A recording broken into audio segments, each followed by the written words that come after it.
41. Você não percebe, Brisa? Caesar perguntou, ansioso. Esse é um exemplo do que achamos de ostentação, uma lenda, sendo emulada na vida real. As pessoas acreditam no sobrevivente de Hatzin, e por isso fizeram para si outro sobrevivente para ajudá-los em seus tempos de necessidade. Brisa ergueu uma sobrancelha.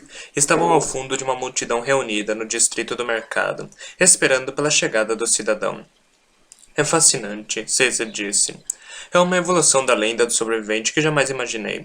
Sabia que eles poderiam deificá-lo, que na verdade isso era quase inevitável. Mas como Kelsier foi uma pessoa comum antes, aqueles que o adoram podem imaginar outras pessoas alcançando essa mesma condição. Brisa assentiu, distraído. Ariane estava ao lado dele, parecendo bastante irritada por ter de usar as roupas desmazeladas de uma Ska. Caesar ignorou aquela falta de entusiasmo. Imagino o que será no futuro. Talvez haja uma sucessão de sobreviventes para este povo. Essa pode ser a fundação de uma religião com verdadeiro potencial de duração, já que poderia se reinventar para atender às necessidades do povo. Claro, novos sobreviventes significariam novos líderes, cada um com opiniões diversas. Em vez de uma linhagem de sacerdotes promovendo uma ortodoxia, cada novo sobrevivente buscaria se estabelecer como diferente daqueles que sucedeu. Poderia criar numerosas facções e divisões no corpo dos adoradores. Caesar, Brisa interrompeu. O que houve com sua decisão de não coletar religiões? Caesar hesitou. Não estou coletando essa religião. Estou apenas teorizando sobre seu potencial. Brisa ergueu novamente a sobrancelha. Além disso, talvez você tenha a ver com nossa missão atual.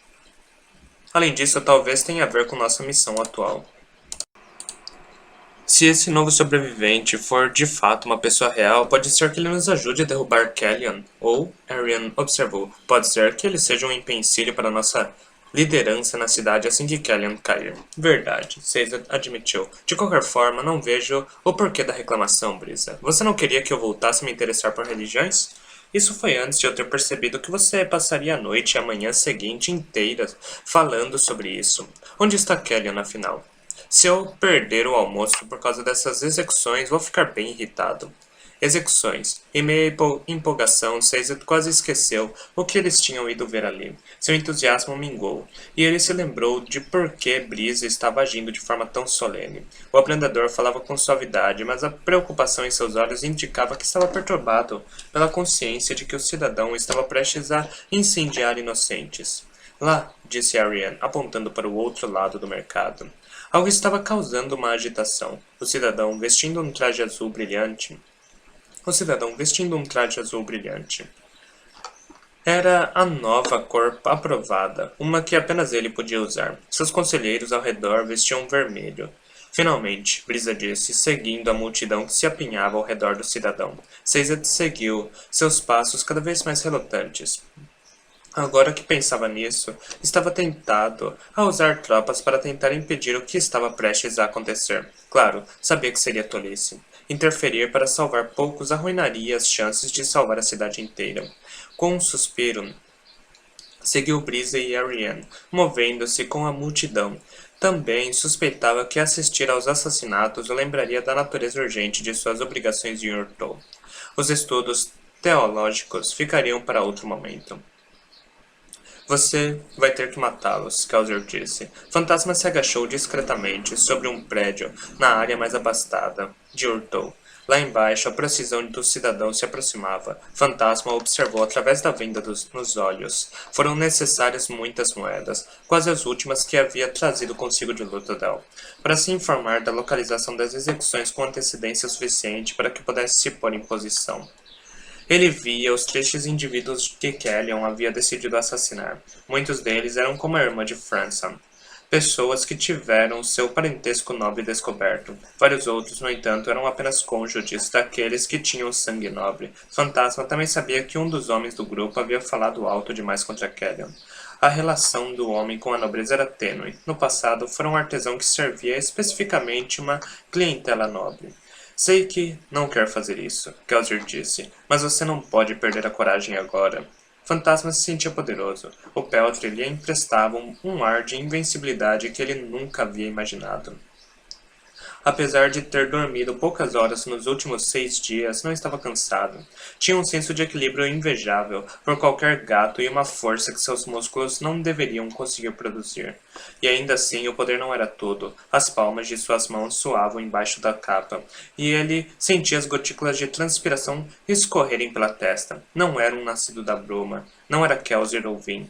Era apenas fantasma. O que estava pensando? Não consigo, ele sussurrou. Consegue, Kelsier afirmou. Você praticou com o bastão. Eu vi. Além disso, enfrentou aqueles soldados no mercado. Eles quase o mataram, mas você estava lutando com 2 brutamontes, levando isso em consideração até que se saiu muito bem. Você precisa salvar aquelas pessoas, fantasma. Pergunte a si mesmo, o que eu faria se estivesse aí? Eu não sou você. Não ainda. Não ainda. Lá embaixo, Kellyan pregava contra as pessoas que estavam prestes a ser executadas. Dava para ver Beldre, a irmã do cidadão, ao lado dele. Fantasma se inclinou para a frente. Havia mesmo um olhar de compaixão, até de dor nos olhos dela, enquanto observava os prisioneiros infelizes conduzidos ao prédio. Ele seguiu o olhar da moça observando os prisioneiros. Um deles era uma criança, amedrontada e agarrada a uma mulher, enquanto o grupo era empurrado para dentro do prédio, que se tornaria sua pira mortuária.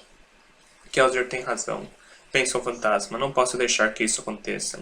Posso não ter êxito, mas preciso ao menos tentar. Suas mãos continuaram a tremer enquanto ele entrava pela portinhola no topo do prédio em que estava e descia às pressas as escadas, a capa esvoaçando às suas costas. Entrou em um corredor, seguindo para a adega. Nobres eram criaturas estranhas. Durante os dias do Senhor Soberano, eles com frequência temiam por suas vidas, tanto quanto os ladrões de Ska, pois não era raro que a intriga na corte levasse a encarceramento ou assassinatos. Fantasma devia ter percebido desde o início o detalhe que deixara passar. Nenhum bando de ladrões construiria um esconderijo sem um alçapão para fugas emergenciais. Por que a nobreza faria diferente?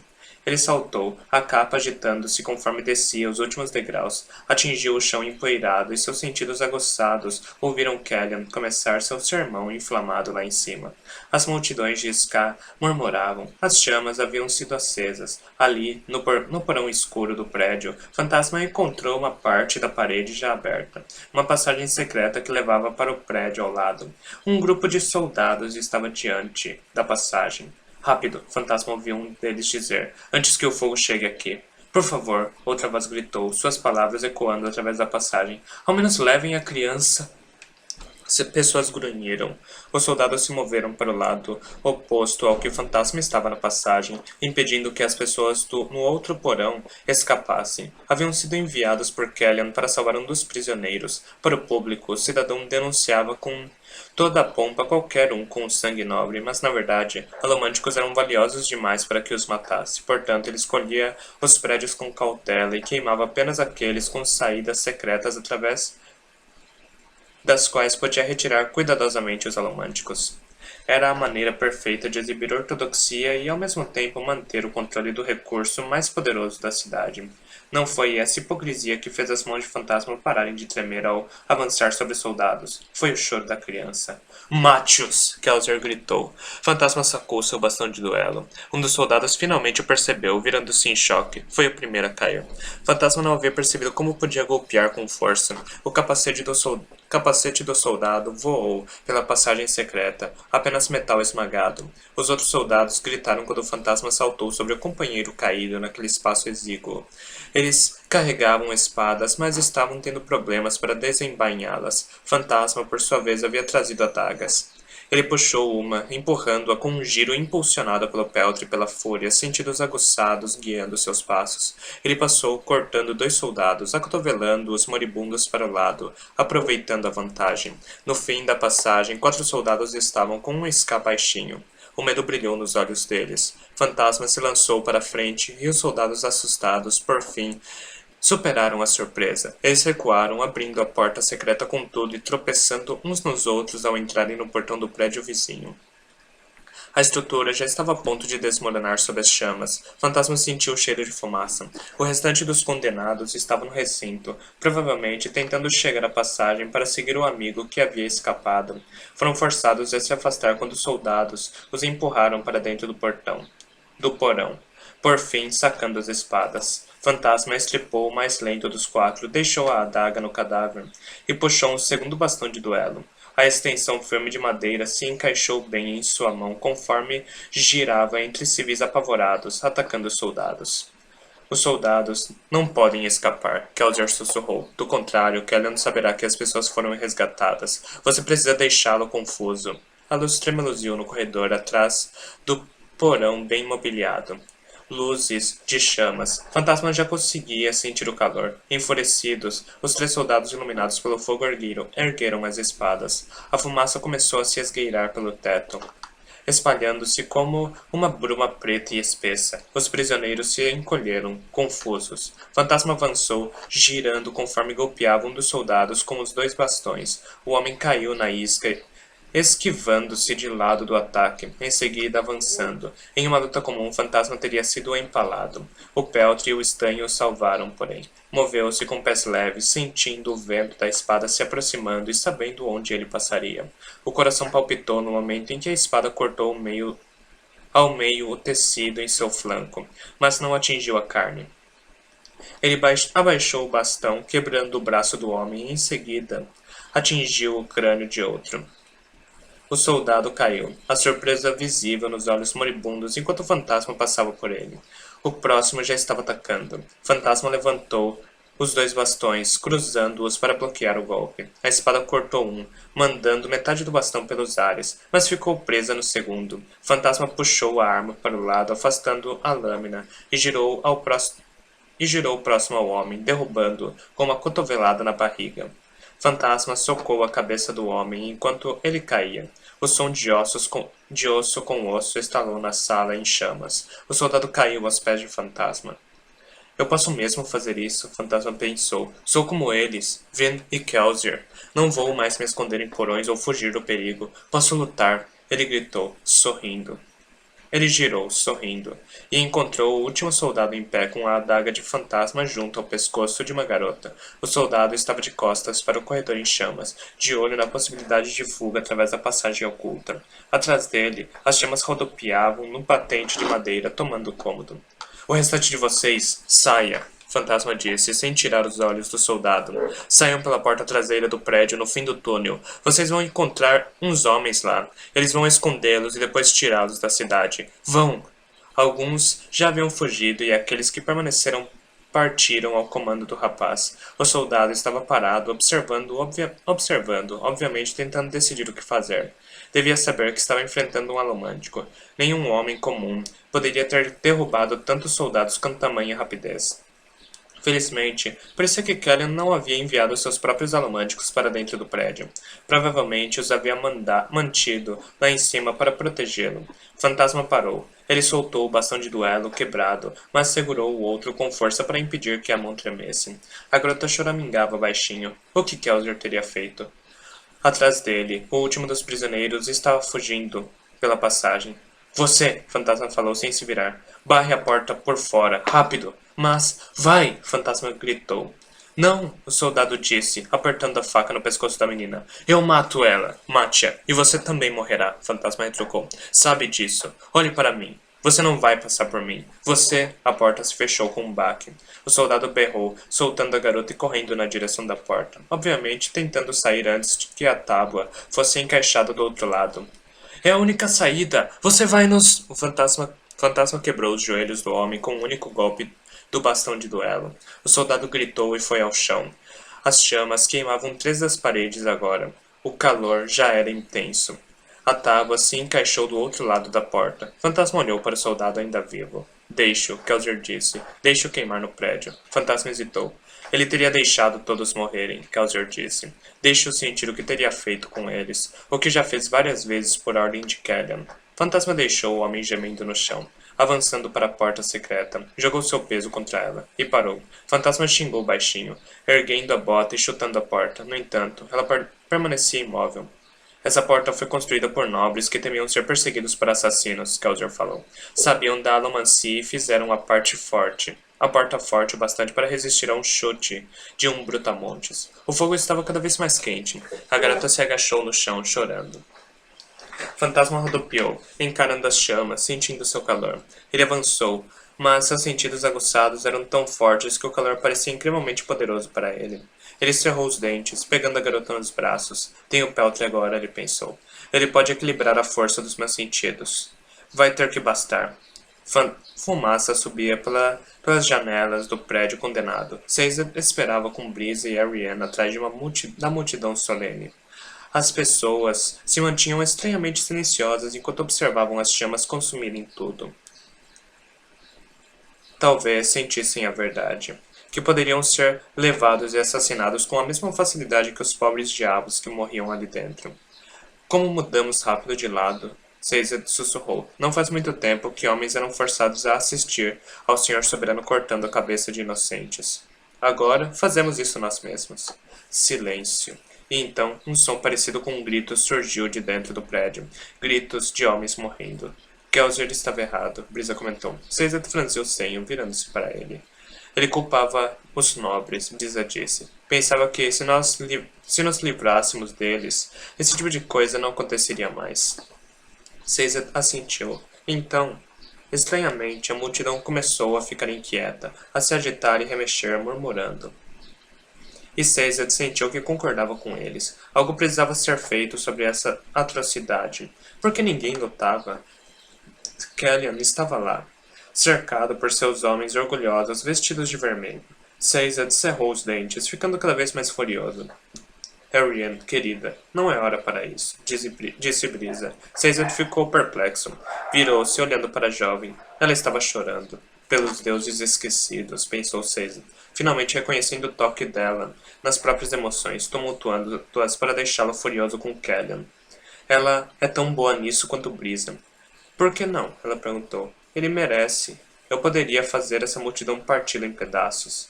E o subconsciente tomaria o controle, Brisa disse, e executaria essas pessoas. E o subcomandante tomaria o controle, Brisa disse, e executaria essas pessoas. Não estamos preparados ainda. Parece que você nunca para de se preparar, Brisa, ela comentou, irritada. Essas coisas exigem... Esperem, Caesar interrompeu, erguendo a mão. Ele fixou seu olhar no prédio, uma das janelas fechadas por tábuas do edifício, uma na protuberância do sótão, no alto do telhado, parecia estar tremendo. Olhem, disse Brisa. Ali. Olhem, disse Caesar. Ali. Brisa ergueu a sobrancelha. Talvez nosso sobrevivente das chamas esteja prestes a aparecer, hein? Ele sorriu, para o que obviamente achava uma ideia ridícula. Imagino o que tínhamos a aprender com essas experienciazinha revoltante. Pessoalmente, acho que os homens que nos mandaram para cá não sabiam do que... Uma das tábuas subitamente voou da janela, girando no ar e arrastando fumaça atrás de si. Em seguida, a janela explodiu para fora. Uma figura em roupas escuras saltou em meio à confusão de estilhaços de madeira e fumaça, aterrissando no telhado. Sua longa capa parecia mesmo estar em chamas em alguns pontos, e ele carregava um pequeno embrulho nas mãos. Uma criança. A figura correu pelo alto do telhado em chamas e em seguida saltou na frente do prédio, deixando um rastro de fumaça ao despencar até o chão. Aterrissou com a graça de um homem queimando peltre, sem sequer cambalear, apesar da queda de 2 andares, sua capa fumegante lançando fumaça ao redor. As pessoas recuaram com surpresa, e Kellyan se virou, assustado. O capuz do homem caiu quando ele se ergueu. Só então Caesar o reconheceu. O fantasma se empertigou, parecendo mais velho do que realmente era a luz do sol. Ou talvez fosse Caesar que nunca o tivesse enxergado como nada além de uma criança até aquele momento. De qualquer forma, o jovem encarou Kellyan com orgulho, os olhos vendados, o corpo esfumaçado, a criança que tossia nos braços. Ele não parecia nem um pouco intimidado pela tropa de 20 soldados cercando o prédio. Brisa praguejou baixinho. Ariane, no fim das contas, vamos precisar daquele tumulto. Caesar de repente sentiu um peso sendo pressionado contra ele. Brisa abrandava as emoções que o distraíam, sua confusão, sua preocupação. Deixando Caesar justamente com a multidão totalmente aberta à explosão de ódio enfurecido e concentrado de Ariane. A multidão estourou em um movimento, pessoas gritando o nome do sobrevivente e correndo na direção dos guardas. Por um momento, Caesar temeu que o fantasma não aproveitasse a oportunidade para fugir. Apesar da estranha bandagem nos olhos do rapaz, Caesar sabia que ele estava olhando direto para Kellyan, como se o desafiasse. Mas felizmente, o fantasma enfim se virou. A multidão distraiu os soldados em investida, e o fantasma correu com uma rapidez que lhe pareceu além do possível. Ele virou em um beco, carregando a garota que havia salvado sua capa, deixando um rastro de fumaça. Assim que o fantasma estava com uma vantagem segura, Brisa sufocou a vontade da multidão de se rebelar, impedindo que ela fosse derrubada pelos soldados. As pessoas recuaram, dispersando-se. Os soldados do cidadão, no entanto, ficaram perto do líder. Caesar conseguiu ouvir frustração na voz de Kellyan enquanto ele instruía a inevitável retirada. Não podia dispensar mais que alguns homens para perseguir o fantasma. Não com a possibilidade de uma revolta. Precisava garantir a própria segurança. Enquanto os soldados marchavam para longe, Brisa olhou para Caesar de soussaio. Bem, observou ele. Isso foi um tanto inesperado. Penso que os colos eram mais inteligentes do que queríamos acreditar. Por exemplo, originalmente eles usavam apenas as estacas que o Senhor Soberano lhes dera para criar novos membros. Ele oferecia o metal e os infelizes prisioneiros Ska e os colos criavam novos recrutas. Com a morte do Senhor Soberano, os colos deveriam ter sido rapidamente extintos. Foi como ele os projetara. Esperava que, caso se livrassem de seu controle, eles se matariam até se extinguir, na própria violência. No entanto, de alguma forma, eles deduziram que as estacas nos corpos de colos caídos podiam ser coletadas e reutilizadas. Não precisavam mais de um suprimento novo de estacas. Sempre me pergunto qual o efeito o reuso constante das estacas teria sobre uma população. Uma estaca pode reter apenas um tanto de carga hemalúrgica, de forma que eles não seriam capazes de criar estacas que concedessem força infinita, não importando quantas pessoas aquelas estacas houvessem matado e quanto poder pudessem ter absorvido. No entanto, será que o reuso repetitivo das estacas teria trazido mais humanidade aos colos criados? 42. Quando Marsh entrou em Luthadel, tomou muito mais cuidado do que quando invadira a cidade sem nome na fronteira oeste do domínio. O Inquisidor atravessando a capital do Império de Elen não passaria desapercebido e talvez chamasse atenção indesejada. O Imperador estava longe e havia deixado seu quintal aberto para que outros o usassem.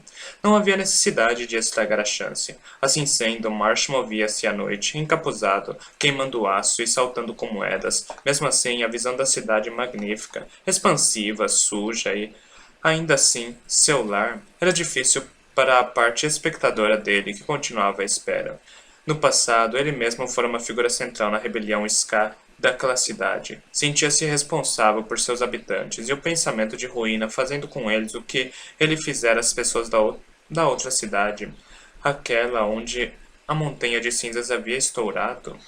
Não havia montanha de cinzas tão próxima de Luthadel. Infelizmente, havia coisas que Ruína podia fazer com a cidade que não envolvia forças naturais. Em seu caminho para Luthadel, Marsh havia parado em no mínimo 4 vilarejos, onde se incumbiria de matar secretamente os homens que guardavam os estoques de comida, e em seguida atear fogo nos prédios que os mantinham.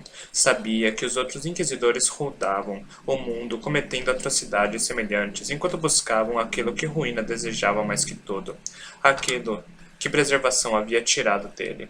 Ainda não encontrara.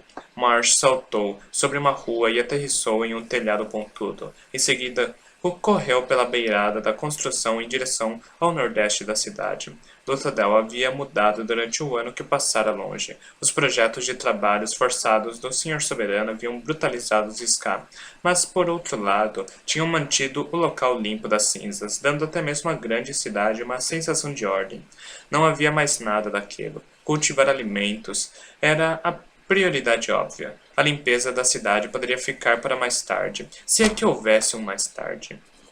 Agora havia muito mais pilhas de lixo e de cinzas, que teriam outrora sido jogadas no rio no centro da cidade, acumulando-se em becos e contra os edifícios. Marsh sentiu um sorriso despontando no rosto com a beleza daquele desleixo, e sua pequena parte rebelde recuou e se escondeu. Ele não podia lutar. Não era hora para isso. Logo chegou a Fortaleza Venture, sede do governo central de Ellen. Havia sido invadida por colos no cerco à Luthadel. As janelas baixas de vitral estilhaçadas pelas feras haviam sido substituídas por tábuas. Marsh sorriu e deu um salto impulsionado pelo aço até uma sacada no segundo andar. Antes de ser tomado por ruína, havia passado muitos meses vivendo ali, ajudando o imperador a manter o controle da cidade. Encontrou com facilidade os aposentos de Penrod. Eram os únicos ocupados e vigiados. Agachou-se alguns corredores antes, observando com olhos desumanos enquanto ponderava suas próximas ações. Era uma perspectiva muito complicada empalar com uma estaca hemalúrgica uma vítima relutante. O tamanho da estaca, neste caso, era irrelevante, assim como apenas uma pitada de pó de metal podia abastecer a alomancia por um tempo, ou um pequeno anel conseguia reter carga ferroquímica. Um pedaço bem pequeno de metal bastava para a hemalurgia. As estacas de inquisidores eram grandes para serem intimidadoras, mas uma pequena agulha poderia, em muitos casos, ser tão eficaz quanto uma estaca enorme. Dependia de quanto tempo se desejava deixá-la fora do corpo de uma pessoa para usá-la para matar alguém. Para os objetivos de Marsh naquele dia, uma pequena era preferível. Ele não queria dar poderes a Penrod, apenas respetá-lo com metal. Marsh puxou uma estaca que havia feito com o alomântico na cidade condenada, poucos dias antes. Tinha cerca de 15 centímetros, na verdade maior do que precisava ser, estritamente falando. No entanto, Marsh precisaria enterrar a estaca à força no corpo do homem, o que significava ser ao menos grande o bastante para não entortar. Havia 200 ou 300 pontos de ligação pelo corpo humano. Marsh não conhecia todos. O Ina se encarregaria de guiar sua mão quando chegasse o momento, garantindo que a estaca fosse inserida no lugar certo. A atenção direta do mestre estava concentrada em outro lugar no momento, e ela dava a Marsh os comandos gerais para se posicionar e se preparar para o ataque. Estacas hemalúrgicas. A parte escondida estremeceu, lembrando-se do dia que fora inesperadamente transformado em um inquisidor. Tinha pensado que fora descoberto trabalhando como espião para Kelsier no Ministério do Aço. Não imaginava que fora selecionado como um suspeito, mas não como alguém extraordinário. Os inquisidores foram até ele à noite enquanto eu esperava nervosamente para encontrar Kelsier e repassar o que acreditara ser sua mensagem final para a rebelião. Eles irromperam porta dentro, movendo-se mais rápido do que Marsh fora capaz de reagir. Não lhe deram opção. Simplesmente prenderam-no no chão e jogaram uma mulher aos berros sobre ele. Em seguida, enterraram uma estaca bem no coração da mulher e no olho de Marsh. A dor era grande demais para lembrar. Aquele momento era um buraco em sua memória, preenchida com imagens vagas dos inquisidores repetindo o processo, matando outros alomânticos infelizes e bombeando seus poderes. Suas próprias almas, ao que parecia, para dentro do corpo de Marsh. Quando acabou, ele estava gemendo no chão, uma nova enxurrada de informações sensoriais dificultando até mesmo seus pensamentos. Ao redor, os outros inquisidores dançavam para lá e para cá, escortejando os outros corpos com machados, alegres pela inclusão de mais um membro às suas fileiras. Aquele, de certa forma, foi o dia de seu nascimento. Que dia maravilhoso! Porém, Penrod não teria tal felicidade. Ele não seria feito inquisidor. Receberia apenas uma única e pequena estaca, uma que Marsh fizera dias atrás e que pôde ficar fora do corpo, vazando o poder todo esse tempo. Marsh esperou ruína tomá-lo. A estaca não apenas teria de ser plantada precisamente, mas Penrod teria de deixá-la no lugar tempo suficiente para a ruína começar a influenciar seus pensamentos e emoções. A estaca precisava tocar o sangue, no início pelo menos. Depois que fosse cravada, a pele se curaria ao redor do metal, e a estaca ainda funcionaria, mas, para começar, haveria sangue. Como era possível fazer alguém esquecer 15 centímetros de metal projetando-se do próprio corpo?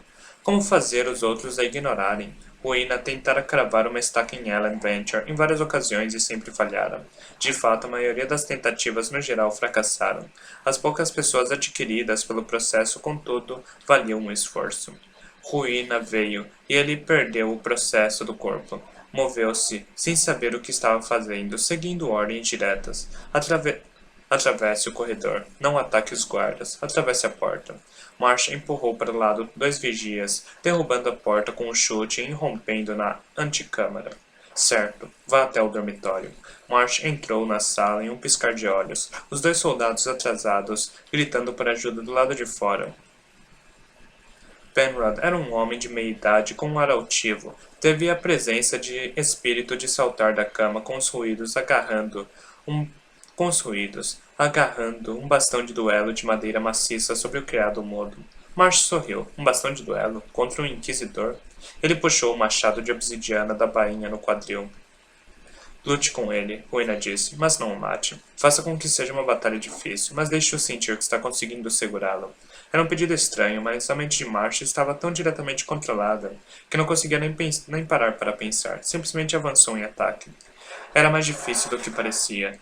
Tinha de fazer questão de sempre golpear com o machado de forma que Penrod pudesse bloquear. Várias vezes precisou acessar a velocidade de uma de suas estacas, mas também servia como uma mente de metal ferroquímica para afastar repentinamente o machado da direção correta em milímetros para não decapitar o rei de Luthadel. Ainda assim, Marsh conseguiu. Cortou Penrod algumas vezes, lutando o tempo todo com a pequena estaca escondida na palma da mão direita, deixando o rei pensar que estava se saindo bem. Dentro de poucos momentos, os guardas se juntaram ao combate, permitindo que Marsh mantivesse as aparências ainda melhor. 3 homens normais ainda não eram páreo para o Inquisidor, mas, da perspectiva deles, talvez parecesse que fossem. Não demorou muito para que uma tropa de dezenas de guardas irrompessem na antecâmara, vindo ao auxílio do rei. Agora, Ruina disse, haja como se estivesse assustado. Prepare-se para encaixar a estaca e em seguida fugir pela janela.